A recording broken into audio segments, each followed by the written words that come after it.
பராமரிக்கக்கூடிய கோசாலைக்கு போன மாடுகளுடைய நிலைகளை வந்து நீங்க பல கோசாலைகளை நீங்க ஆய்வு செய்து பாருங்க.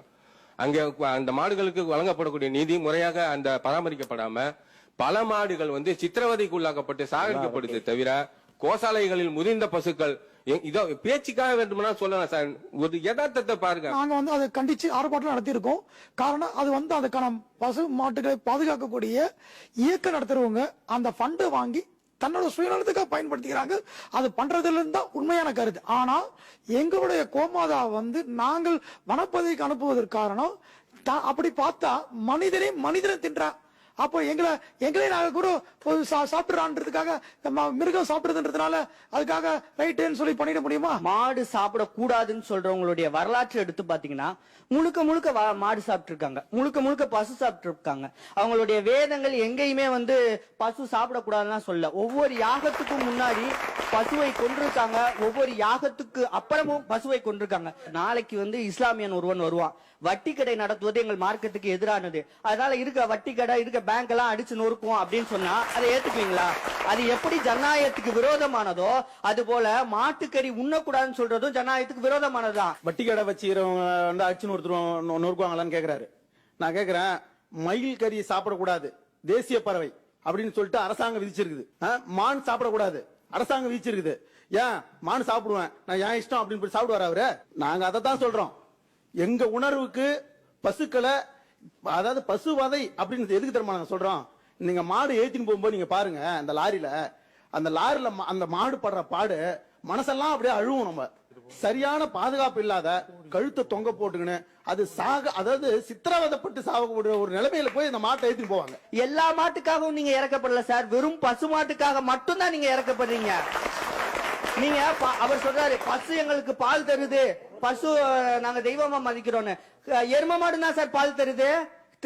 இந்தியா முழுக்க எரும மாட்டு பால் குடிக்கிறவர்கள் அதிகம். ஏன் அந்த எரும மாட்டு மேல கருணை காட்ட மாட்டீங்க? திருப்பி நீங்க பசுமாட்டு மேல மட்டும்தான் கருணை காட்டுறீங்க. இதை சரி, நீங்க பசுவை தாயினுங்கிறீங்க. அப்ப பசு வந்து பால் கறக்கிறதுக்கும் குட்டி போடுறதுக்கும் காரணம் ஒரு கால மாடல, அது அப்பா இல்ல, அதை மதிக்கணும்ல. அதை பொறுத்து அதை மதிக்க மாட்டீங்க. அதாவது உழவு ஓட்டுற மாடுன்னு ஒண்ணு இருக்குது, அந்த மாட்டுக்கு அதுக்கு தகுந்த ஒரு மரியாதையோட நாங்க செய்வோம். பால் கறக்கிற மாடு அதுக்கு தகுந்த ஒரு மரியாதையோட நாங்க செய்வோம். ஆனா ரெண்டுக்கும் மரியாதை இருக்கும், ஆனா செய்யற வித்தியாசங்கள் இருக்கும். ஆனா அது மாதிரி இவர் சொல்றாரு, எரும மாட்டுக்கு நீங்க பண்ணீங்களா, இந்த மாட்டுக்கு பண்ணீங்களான்னு அவர் கேக்குறாரு. ஒட்டுமொத்த மாட்டுகளுக்குமே நாங்க வந்து கருணை காட்டுறோம். திரு ஐயநாதன், பசுவை இந்து மக்கள் வழிபடுறாங்க, புனிதமா பாக்குறாங்க. அப்ப அதை கொன்னு இறைச்சியாக சாப்பிடுறது அப்படிங்கிறது அவங்களுடைய உணர்வுகளை புண்படுத்தாதா, மனதை புண்படுத்தாதா? இப்ப ரொம்ப ஆழமா போனோம்னு வச்சுக்கோங்களேன், பசுன்றது ஒரு வேதிக் சிம்பல் அப்படின்னு சொல்லுவாங்க, வேதத்துல அது இருக்கு. காளையும் ஒரு வேதிக் சிம்பல் தான், அதையும் நீங்க பாக்கணும். கோ அப்படின்னம்னா ஒரு இடத்துல இந்த பொருள் இருக்கு, இன்னொரு இடத்துல அந்த பொருள் இருக்கு, அது ஒண்ணு. ரெண்டாவது விஷயம், ஆழமா போகும்போது வள்ளலாரனுடைய பாதைக்கு போனா எல்லா உயிரினமுமே வந்துட்டு மனிதனுடைய சகோதர சகோதரிகள் தான்றாரு. ஆத்மானம் சர்வம் பூதானி அப்படித்தானே சொல்றது, கிருஷ்ணர் அதான் சொல்றாரு. நான் வணங்குறவன் தான். விஷயம் என்ன அப்படின்னீங்கன்னா, அப்ப நீங்க அந்த கருணை, அந்த காருண்யம் அப்படின்னு நீங்க எடுத்துக்கிட்டீங்கன்னா எல்லா உயிரினத்தின் மீதுதான் பொருத்தணும்.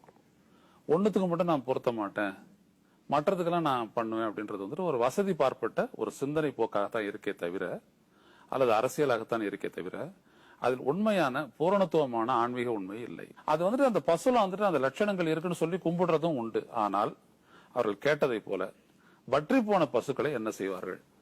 இந்த நாட்டினுடைய லைஃப் ஸ்டாக் பாப்புலேஷன், கால்நடை தொகையை நீங்க எடுத்துக்கிட்டீங்க அப்படின்னம்னா ஒவ்வொரு நாளும் பாத்தீங்கன்னா பல 10,000கணக்கான பசுக்கள் வந்துட்டு பால் வற்றி போகின்றன. அந்த பசுக்கள் எல்லாம் எந்த கோசாலைக்கு போகுது, எந்த காட்டுல விடப்படுது? ஒன்று. ரெண்டாவது விஷயம், உயிரை போக்குறது அப்படின்ற ஒரு விடயத்தை வந்துட்டு பாவமா எடுத்துக்கிட்டோம்னா எந்த உயிரையும் போக்க கூடாது, அவ்வளவுதான். போக்குறது அப்படின்னு போனா அதுல மேலும் கீழே வைக்கவும் கூடாது.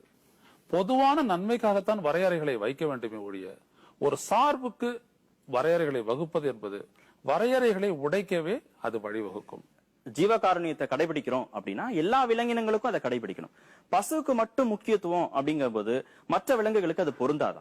எருமைக்கும் ஒன்னும் பெரிய வித்தியாசம் இல்ல, ரெண்டுமே பால் தருது, ரெண்டுமே மனிதர் குடிக்கிறதுக்கு ஏத்ததுதான்.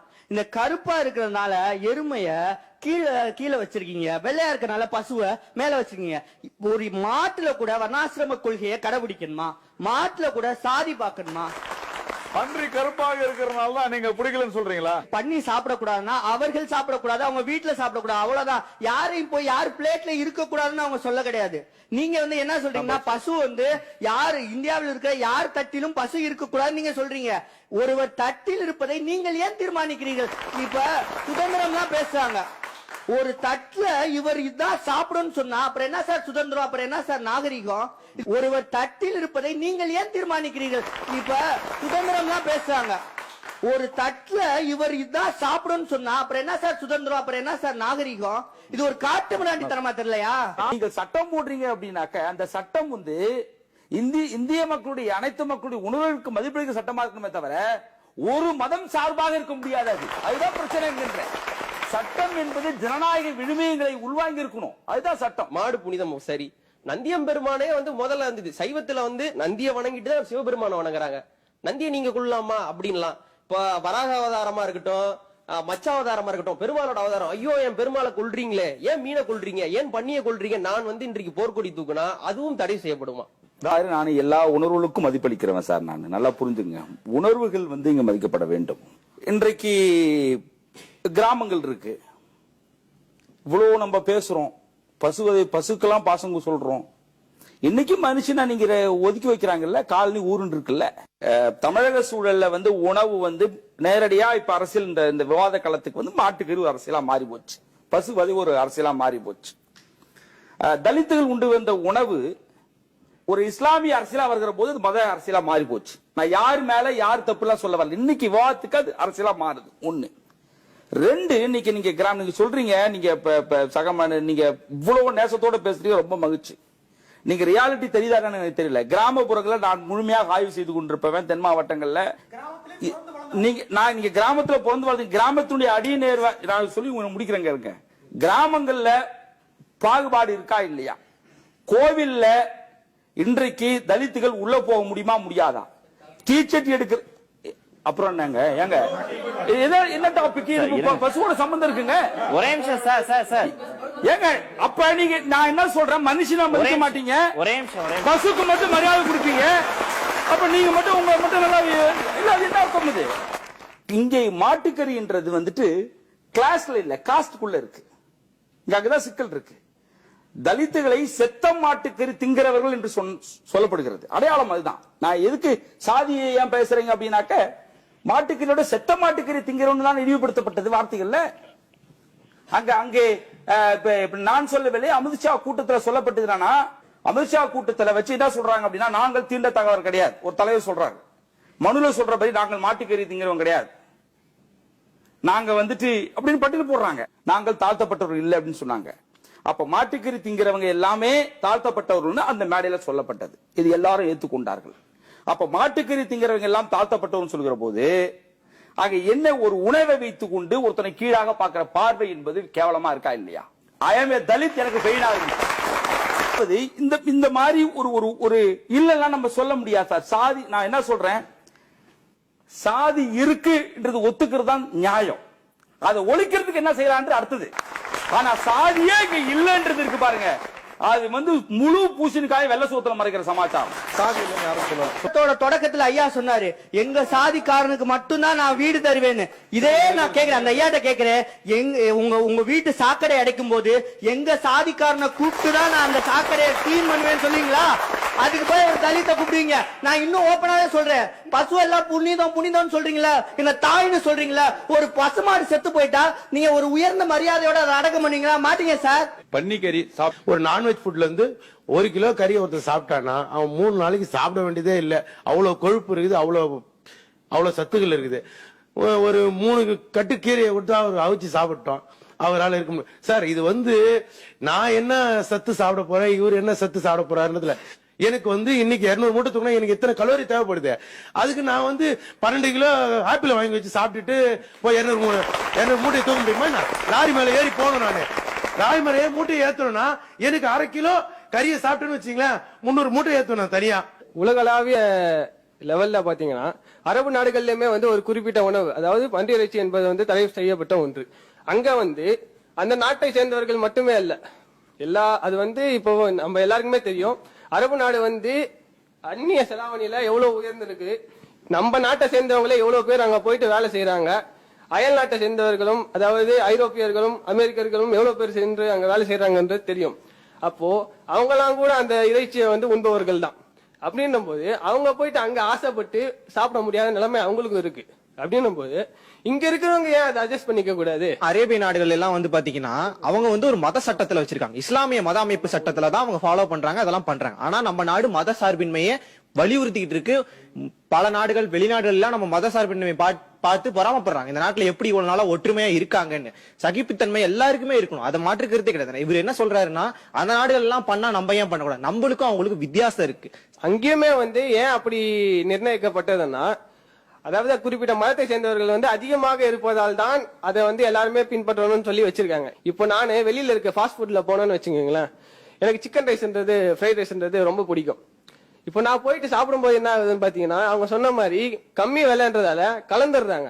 ஒரு இடத்துல எனக்கு தெரிய வந்தப்போ, ஐயோ நம்ம பாவமா கருதக்கூடிய ஒரு செயலை செஞ்சிட்டோமோ அப்படின்ற அளவுக்கு எனக்கு மன அழுத்தம் ஏற்படுது. அப்படி என்னை ஏமாற்றப்படுறதால் தான் இந்த சட்டம் வரணும்னு சொல்றேனே தவிர, நான் சும்மாவே இதை கொண்டு வந்துடணும்லாம் சொல்ல. அதிகாரிகள் செய்ய வேண்டிய வேலையை சரியா சாப்பிடுறாங்க பாத்தீங்களா, அவங்க மேல இவங்க ஏன் திரிக்கணும்? எனக்கு விருப்பப்பட்ட உணவு, அவர் சொல்றாரு சிக்கன் ரைஸ், எனக்கு கூட பீஃப் ரைஸ் பிடிக்கலாம், பீஃப் சில்லி பிடிக்கலாம், அது என்னோட உரிமை சார். நீங்க என்ன செய்யணும்னா, அப்படி அந்த கடையில சாப்பிடவே கூடாது, இல்ல தரமான உணவகங்கள்ல போய் சாப்பிடணும். இல்லைன்னா அது அரசே சரியான முறையில தேர்ந்தெடுத்து இந்த கலப்படம் நடக்குதுன்னா அதை தடை செய்யலாம். அது அவங்களுடைய மனசை புண்படுத்தினா அதை ஏத்துக்கலாம், தப்பு கிடையாது சார். சட்டம் உணவை நீண்ட கால ஒரு பழக்க வழக்கம், அதை குறிப்பிட்ட காலகட்டத்துக்குள்ள மாத்திக்கணும் அப்படின்னு ஒரு அரசே மக்கள்கிட்ட நிர்பந்தம் கொடுக்கிறது எந்த அளவுக்கு சரி? அது சாத்தியப்படுமா? இல்ல, கண்டிப்பா சாத்தியப்படாது. நீங்க தமிழக வரலாற்றிலே அதுக்கு இடம் உண்டு. ஆடு மாடு வெட்டக்கூடாது, கோழி வெட்டக்கூடாது அப்படின்னு சொல்லி ஒரு சட்டம் போட்டாங்க தமிழக அரசு. போட்டதுனால ஒரு போன பீரியட்ல சொல்ல வரேன், 40 சீட்டும் பறி போச்சு. ஏன்னா அது மக்களுடைய பண்பாட்டு பிரச்சனை. பண்பாட்டு பிரச்சனை கையை வைக்கும் போது அரசியல் கீழே தான் இருக்கு. இப்ப என்ன சொல்றாங்க அப்படின்னாக்க, பெரும்பான்மைன்னு அவங்க சொல்றாங்க. இது என்ன பெரும்பான்மை எனக்கு புரியல. பெரும்பான்மைனா என்ன? இந்த உணவுன்றது இந்த சட்டம் போடுறது என்பது பெரும்பான்மை இந்தியர்களுக்காக போடவில்லை, மதத்துக்காக தான் போட்டது. அங்க பெரும்பான்மை இந்தியர்கள் அப்படின்ற எண்ணத்துல போடல. என் மத கருத்தை நான் உணவின் மூலமாக உள்ள கொண்டு வரேன்றதான் அடிப்படை பேஸ் அப்படின்னு. அதுதான் இங்க நம்ம சொல்ல வரோம். அப்படி இது ஒரு வன்மம் சார். இது மறுபடியும் சொல்றேன், இது மாதிரி உணவு கட்டுப்பாடு என்பது இந்திய இறையாண்மைக்கு, இந்திய அரசியல் சாசனத்துக்கு எதிரானது. இப்படி பன்முக, இதுதான் இந்தியாவுடைய கலாச்சாரம். நீங்க ஆரம்பத்தில் சுட்டிக்காட்டியது போன்று பன்முக கலாச்சாரமும் பன்முக தன்மையும் கொண்டுதான் இந்தியாவுடைய கலாச்சாரம். ஆக இதை நான் ஒற்றை கலாச்சாரமாக மாற்றுவது என்பதுதான் மதவாதம். எல்லாத்தையும் அழித்து விட்டு ஒரே கலாச்சாரம், ஒரே கடவுள் என்கிற வழி, அதை நிறுவுவதற்காக தான் இந்த மாதிரியான தந்திரங்களை எல்லாம் செய்து கொண்டிருக்கிறார்கள். இது எடுபடாது. என் நாடு என்பது கிறிஸ்தவர்களும், இஸ்லாமியர்களும், தலித்துகளும், வைணவர்களும், ஜெயினர்களும், இதுதான் இந்தியாவுடைய முகம். ஒற்றை மதமோ, ஒற்றை முகமோ, ஒற்றை கரியோ இங்க இல்ல, ஒற்றை சைவமோ இங்க முகம் கிடையாது. அப்படி மாற்றவே முடியாது. அதுதான் சொல்ல வரேன். ஏன் சாமி முனியன் சார், எனக்கு சாராயமா ஆடு மாடு வெட்டுவோம் சார் என் சாமிக்கு. இது ஏன் சாமி சாப்பாடு? ஏன் சாமிக்கு எதுக்கு உங்க சாமி தயிர் வடையும் பொங்கல் ஏன் சாமி சேர்க்கிறீங்க?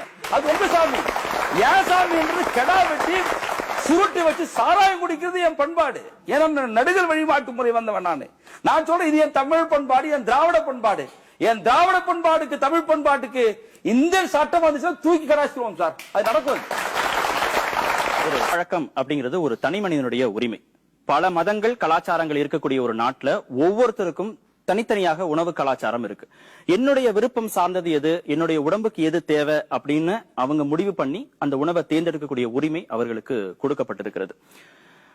மக்கள் இந்த உணவை தான் எடுத்துக்கணும் அப்படின்னு அமைப்புகளோ, கட்சிகளோ, சில சமயங்களோ அரசோ நிர்பந்திக்கிறது அப்படிங்கிறது இத்தனை ஆண்டு காலமாக இந்த நாட்டுல கட்டி காப்பாற்றப்பட்டு வரக்கூடிய சமூக நல்லிணக்கத்தை கண்டிப்பாக குலைச்சிடும். இந்தியா இதுவரைக்கும் மதச்சார்பற்ற நாடாக இருக்கிறது. ஆனா எத்தனை ஆண்டு காலம் இதே நிலை நீடிக்கும் அப்படின்னு தெரியல என உச்சநீதிமன்றம் கவலை தெரிவித்திருக்கிறது. நீடிக்கிறதும் நீடிக்காமல் போவதும் நம்மளுடைய கையில மட்டுமில்ல, அரசோட கைகளிலும் இருக்கு. அடுத்த வாரமும்